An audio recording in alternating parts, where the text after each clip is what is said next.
Welcome to this Limitless podcast Waypoint session. A waypoint is defined as an intermediate point on a route or line of travel, a stopping place on a journey. Hopefully this waypoint will mark a point of interest on your journey and contribute to your limitless endeavors. Stay tuned.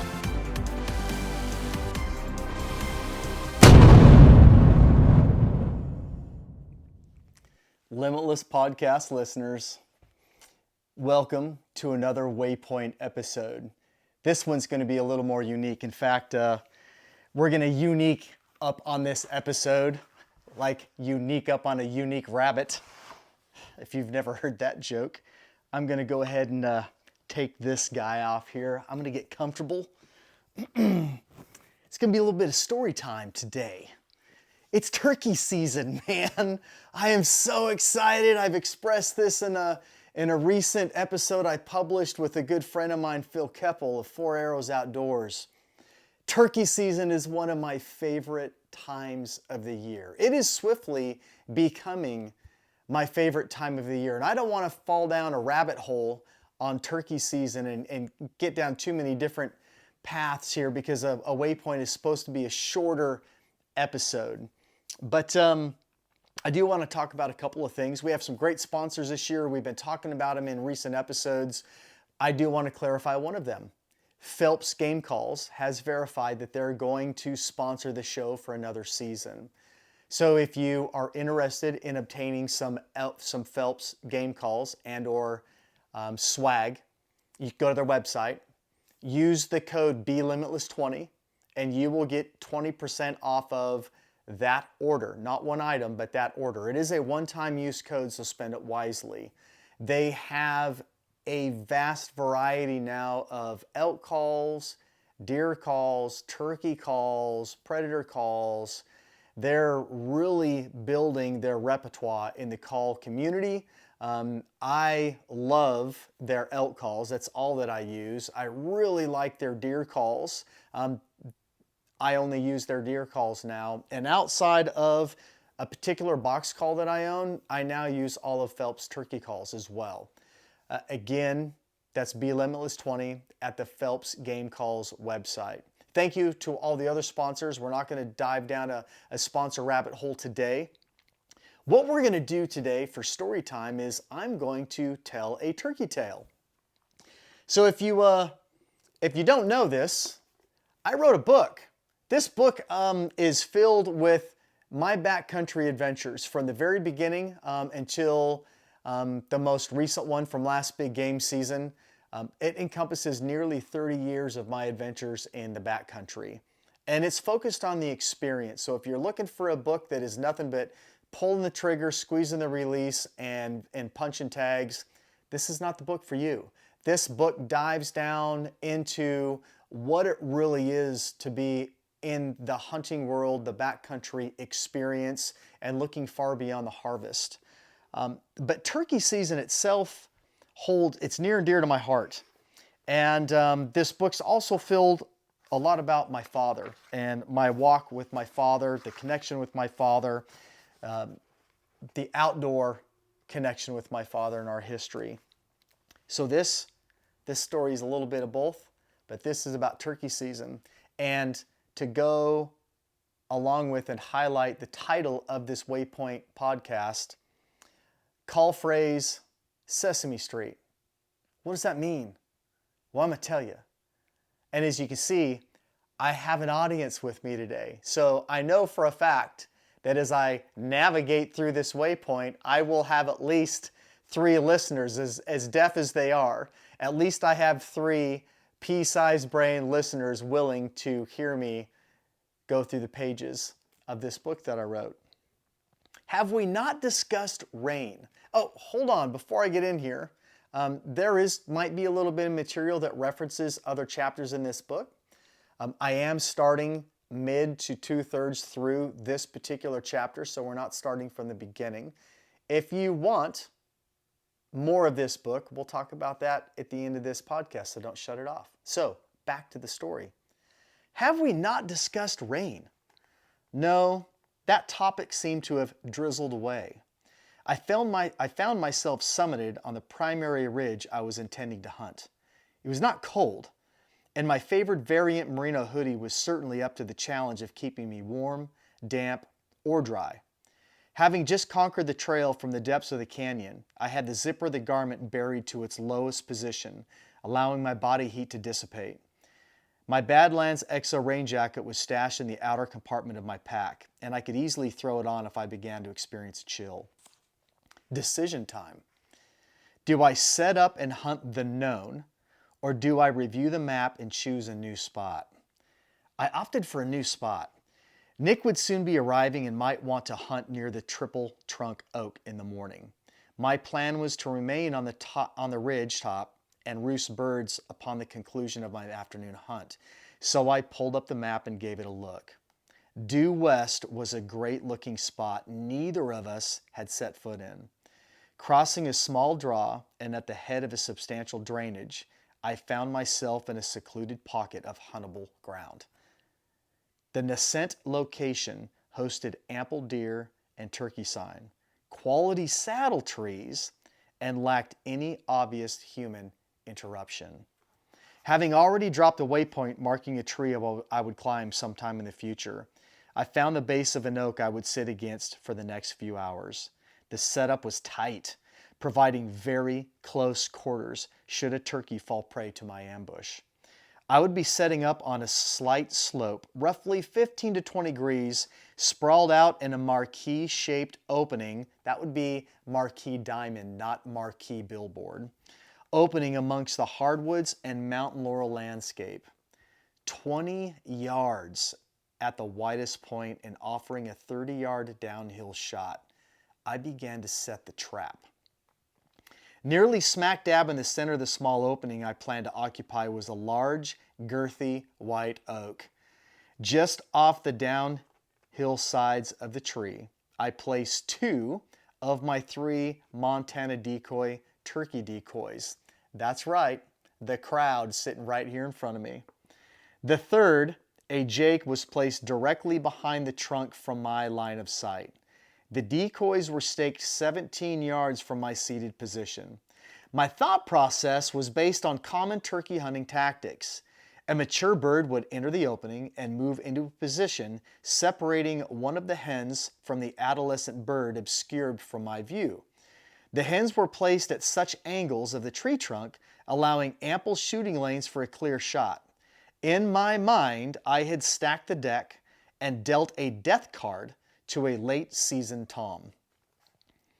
Knowing I would be sitting static against the tree trunk for the next 3 hours, I quietly slid the zipper of my hoodie up to my chin, donned my rain jacket, and settled in. I had my calls laid out next to me and verified my Vortex Spark red dot was on and the appropriate intensity for my liking. I prefer, this is in the book by the way, I prefer just enough red light to provide the dot, yet allowing me to see through the red circle to my target. As I normally do, I marked the time and waited about 20 minutes before sending my first lustful note from my box call. The very box call I have sitting here right next to me, we'll talk about in a minute. The rain had yet to return and I was anxious to have the full battery of turkey calls at my disposal. I checked my watch. 16 minutes had passed, which to my standards was not enough time to allow the woods to settle back into its natural equilibrium from my earlier disturbance.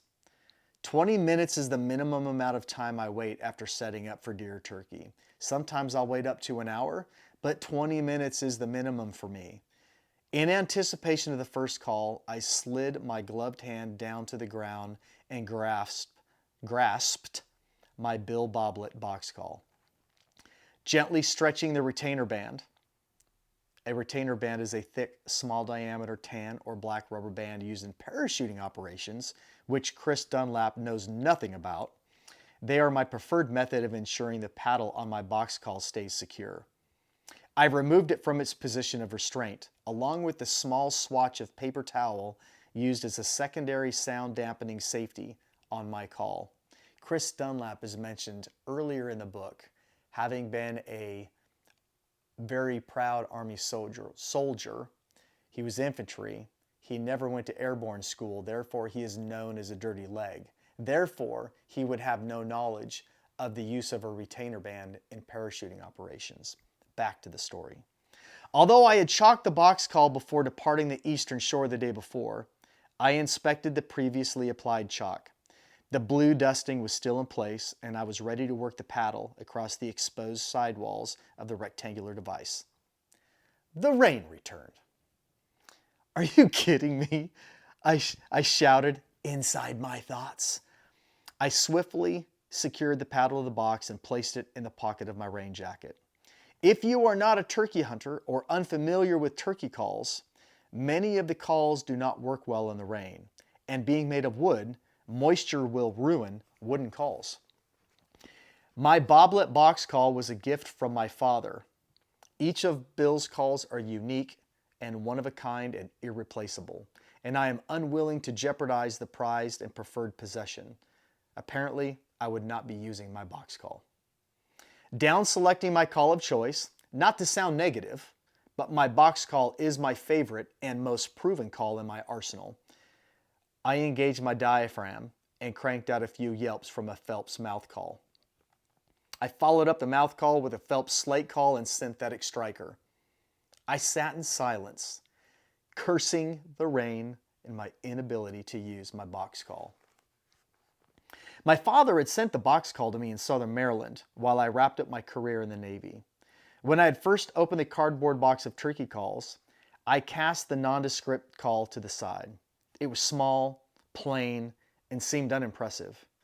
Upon phoning my dad to thank him for the unexpected package, he informed me the Bill Boblet box call was one of his all-time favorite calls, and if I did not plan to use it, he would be happy to have it returned.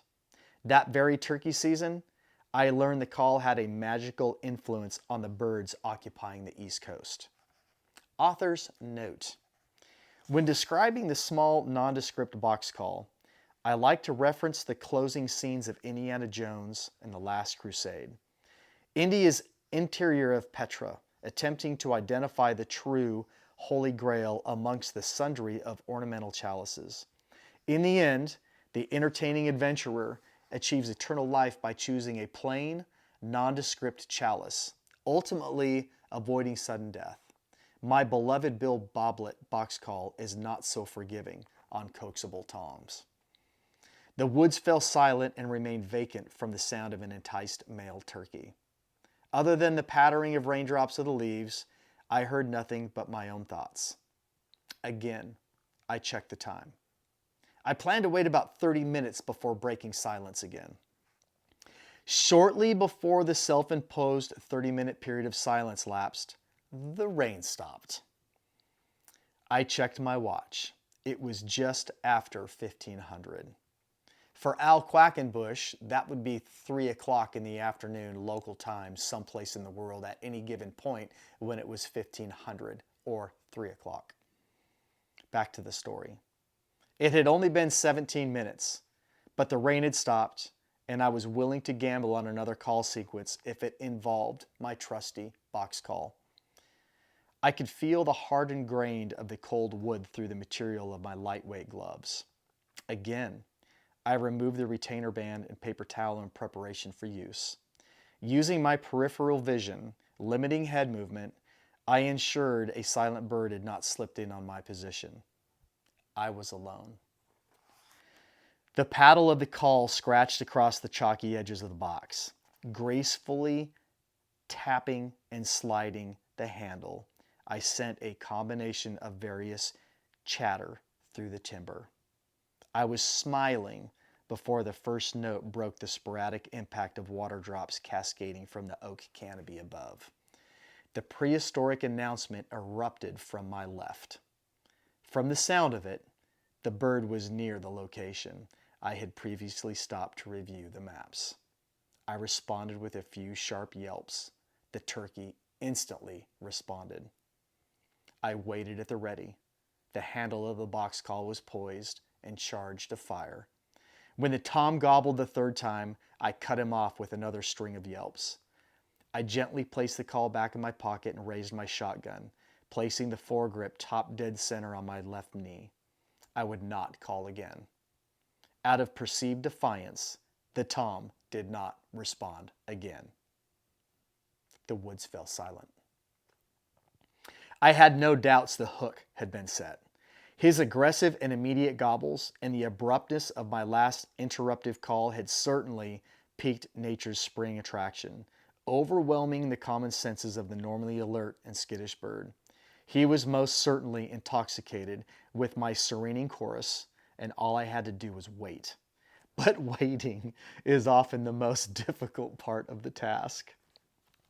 I refer to turkeys as the submarines of the woods. Why? Well, for reference, I will tell a sea story before explaining my thought process in further detail. In 1994, standing on the bridge wing of the SS Obregon, our 4-ship squadron was cruising through the Mediterranean Sea. That particular morning, we were transiting the Strait of Messina, headed north for a pierside port of call in Gaeta, Italy. The early morning sun was glistening across the uncommonly smooth sea, and it appeared as if we were sailing through a mirrored sheet of glass. Standing on the starboard wing with a pair of big eyes, I was able to observe the bustling port of Reggio Calabria. I don't speak Italian very well anymore. Walking across the steel deck plates to the port side of our vessel, I glassed the detailed shoreline leading into the city of Messina. After 5 minutes or less scanning the coastline of Sicily, I returned to the starboard side of the Obregon for another view of the mainland before heading below decks for breakfast. As I approached the tubular railing, I stopped and stood in visual fascination as a long black submarine surfaced within 200 yards of our position. It was excitingly eerie observing the subsurface vessel willingly expose herself to the world above the sea, an experience I will never forget. Back to turkeys being submarines. Turkeys live and move below the surface of the underbrush, cruising along the contours of the terrain. They blend in incredibly well, and their long, skinny necks and heads stealthily rise above the foliage like a periscope, observing their surroundings with abnormal vision and hearing capabilities. If they could smell, turkeys would be nearly impossible to kill. Sitting on the damp ground, suspecting the vocal turkey to be headed in my direction, I fought the urge to call again.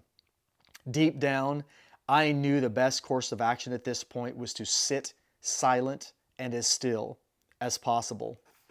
The bird required no further invitation. If he was going to pay me a visit, he would join me whether I called again or not. Two factors raised the anxiety and anticipation of this particular scenario. I had chosen a very small, cleared area for my setup. The surrounding environment was brushy and dense. I could not see past the walls of the vegetation fencing my decoys into our little wilderness paddock. Secondly, the sporadic bouts of rainfall had softened the leaves and dampened the soil, limiting my ability to audibly detect the scratching approach of the crafty bird. The minutes seemed to begrudgingly tick by. After what seemed like an eternity, safe to say it certainly was not, time gave way to the discomfort of sitting statuesque still on the ground. The bark of the white oak began to dig into my spine, and my residual limb began to swell inside the carbon socket constraints of my prosthetic leg.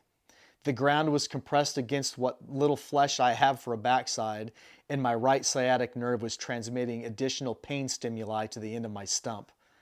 I fought the urge to shift my body in hopes of providing a bit of relief. Fighting through the urges to adjust my position, merely to provide relief from the physical discomforts, I gently rubbed my finger on the round end of the safety, ensuring it was still in the condition I had placed it in. The safety was on. I shifted my eyes to points of reference, verifying prearranged locations from earlier in my sit. The mental distraction limited relief as I whispered inside my head, "Stay in the fight, Aaron." When the bird broke cover, he came in with an unanticipated violence of action. I had zero tells of his presence, and he covered the short distance from the brush line to the Jake decoy with the intent of driving through the juvenile object with explosive power. Although my gun was resting on my left knee, the butt of the stock securely pressed against my right shoulder, I had no chance of placing a well-aimed shot on the bird as he burst across my shooting lane. I could hear the Tom thrashing my decoy, leaving me with nothing to see but the random flashing of his tail feathers extending beyond the left edge of the tree trunk. The late season lover was paying no attention to the jennies and continued to emasculate my Jake decoy. The written words from Mr. Ben Franklin crossed my mind. He is besides, though a little vain and silly, a bird of courage, and would not hesitate to attack a grenadier of the British Guards. That's in reference to the turkey. The bird had come in so fast, without seeming to give the first hen decoy any consideration, I thought he was going to move across the staged ambush to the decoy on my right. So I cautiously adjusted my 20 gauge for an offhanded shot. Time truly seemed to stop at this point. The already intense situation was elevating rapidly, but I was ready. And then, as swiftly as the mayhem had started, everything came to a dead, silent stop. The beating I was helplessly listening to ceased, and I was suspended in anticipation of my prey's next move. His head popped out to the left. For a brief second, the bird's multicolored head extended beyond the rough surface of the oak, inspecting the immobile hen decoy he had rushed past during his entrance, then peered up toward my position with little black eyes of burning intensity. He was becoming suspectful of the unnatural fake flock, and my time for opportunity began to speedily move in the wrong direction. Had I left my gun in the left side position, I would have been able to react and take the shot. Instead, I had to sit and observe my shot opportunity slip back behind the trunk of the tree. I took the chance to silently shift my gun back to my strong side in the chance the bird was going to retreat in the direction he had come. Nothing. Seconds slipped by, and it seemed as if he had disappeared into thin air. The bird was gone. As swiftly as he had appeared, he was gone. I was still poised for a shot. My cheek was resting firmly against the comb of the stock, finger on the safety, and my right eye peering through the short tube of the rail-mounted optic. My left eye was searching for a viable shot opportunity. Just beyond the tree, on the downward side of the slope, was a transition of grass and clethra, also known as sweet pepperbush. I had not ranged beyond the open ground between the tree trunk and the brush line, as I did not believe I would need or be able to shoot a bird if it entered the ground cover. I caught movement. The wary Tom had turned and was moving downhill, directly out of view behind the mass of the big oak I had placed my Jake decoy behind. I instantly cursed myself as I adjusted the hold of my retay and settled in to watch the fleeting, concealed movements of the turkey slip away through the waist-high clethra patch. In the slightest of hopes, I pushed the safety of my shotgun to the fire position and subtly rested my gloved finger against the trigger. Again, I whispered to myself, "Stay in the fight, Aaron." The decision to remain vigilant paid off. As if the bird was possessed by the defiant spirit of Lot's wife, the Ben Franklin bomber made a fatal tactical error. At his point of final egress to safety, the bird stopped and looked back in the direction of my decoys. The bird's consequential movement of extending his head back for one final glance at the immobilized flock literally placed his neck smack dab in the center of my red dot. I did not have to adjust my hold at all. The only movement I made was the reactive squeeze of my trigger finger. Lead, wadding, and fire erupted from the muzzle of my Jeb's choke adorned barrel, in that order, followed by the pungent smell of sulfur. The custom tungsten hand loads provided to me by my good friend Aaron Satterfield, owner of Sadie's Fatties, broke through the sound barrier, arriving at my target. Despite the ringing in my ears, I could hear the thrashing of the bird. My finger moved instinctively, more like rehearsed and refined muscle memory, from the trigger back to the safety. I stood, gun at the ready, and closed ground on the bird. If he attempted a final run, I was ready to react. Step by step, I approached the soggy bird and lowered my weapon. The 37 yards between the turkey's resting place and the tree I'd been sitting against was the optimal distance for my gun's pattern. The shot had produced an immediate ethical ending for the bird. I grabbed the bearded trophy by his feet and walked back uphill to my setup and laid the bird at the base of the large oak tree. I pulled my phone out of my bino harness and checked for a cell signal. That particular location had random cell service, limited if at all. I had 1 bar. I slid my finger across the screen, activating the modern communication device, and selected the text message application. I have a half dozen contacts pinned to the top of my text list, my father being one of them. The following message was sent. Jake, this is LIMB-itless. I have Sesame Street. I say again, I have Sesame Street. LIMB-itless out. Why Sesame Street? As previously shared in chapter 312, my father and I have used code words in our hunting relationship my entire life. We had clever, witty terms for all things hunting in an attempt to obscure sightings, and success from other hunters outside of those we shared camp with. Add to that my 28 years of military service. My entire life, code words and call signs have been involved in several arenas of the realms I thrive in. The previous season, when working to obtain East Coast Nick's first bird, I coined the code word Sesame Street in our pursuit for a big bird. Although unsuccessful, the code word Sesame Street will forever be used to announce my success during turkey season. After several photos were taken for austerity and sharing with family and friends, social media too, I packed up all my gear and loaded the bird onto the integrated meat shelf of my Badlands pack. My shotgun was safely secured back in the gun boot of the pack, and I wrapped the webbing of my trekking poles around my wrists. As Dad would say, it was time to flap cheeks down the mountain, words from the 1989 note writing in my pack, tucked away in my kill kit. Back to camp. Backcountry hunting for Ben Franklin Bombers has been validated. It was my turn to be hooked again.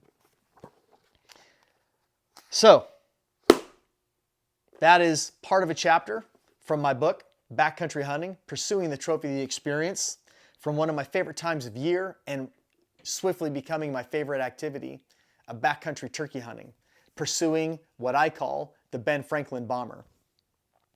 A couple of calls that I have right here. This is the brand new pot call from Phelps. This is the bird. This thing is wonderful.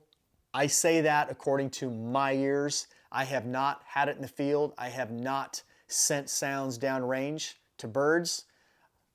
On April 19th, for sure, I will be sitting a couple hundred yards back behind this location, sending tones to a longbeard. We're going to see how she works. But practicing with this, playing with the striker, it has a really, really nice striker with it. And then I also have their synthetic striker here as well. This is the Phelps synthetic striker. This thing sounds muy bueno. I also really like the Phelps Meat Eater slate call. This is a really, really nice sounding call. It's a little more subtle than this one. This one, it's loud, which I like. This is more subtle. And then I have, of course, my Phelps diaphragm pack that I have loaded with Phelps diaphragms. And I haven't opened these yet. So I had a sleeve of these for last turkey season. They're great. This is the Rain series from Phelps. I will be using these again this year. I just haven't opened this pack. I threw all my calls out from last year, just bought new ones for this year. So I haven't opened these up yet, but these are bueno as well. And then this is the Bill Boblet box call that I was describing in that story. It's hands down my most relied upon turkey call since my dad sent it to me in 2018. Yeah, there's nothing to it. It's small. It fits inside a Badlands bear spray pouch, which hangs underneath my bino harness. That's where it sits through turkey season. There's no design on it. There's no coloring on it. The only writing on it is Bill Boblett's signature inside this call. Bill Boblett has retired. He's elderly and no longer producing calls, cannot obtain these anymore. Mr. Boblett, not that you'll ever listen to my podcast, but thank you so much for contributing such a wonderful lineup of calls for avid turkey hunters in the United States. So that's where we're at, guys. These are Montana decoy turkey decoys. I love them. They pack down. I carry all three of those into my backcountry load. If you have not considered a backcountry turkey hunt, it's a big debate right now. The debate between turkey hunting and elk hunting is becoming almost as fervent as crossbows and archery season. If you're a field edge turkey hunter, no, that's not the same as elk hunting. But I tell you from experience, and for a passion of being in the wilderness and loving to hunt elk and loving to hunt turkeys and truly enjoying the weight of a pack on my back, there are far more similarities between backcountry turkey hunting and backcountry elk hunting than there are dissimilarities. Give it a good look. If you love being in the backcountry, do not just tie that to elk hunting or maybe bear hunting. Whitetail hunting and 100% turkey hunting is so much fun when you do it in the wilderness setting. So with that said, guys, I wish you a very productive turkey season, a safe turkey season. I hope you enjoyed the segment from my book. You can order this book on Amazon, both paperback and hardback. It's also on ebook. If you want a signed copy of this book, you can go to my website at LIMB-itlessoutdoors.com and you can order directly from me signed hardbacks or paperbacks. And then I will potentially be doing some book signings here and there over the coming year or two. So thanks for listening in. Thanks for following the Limitless podcast. Be limitless.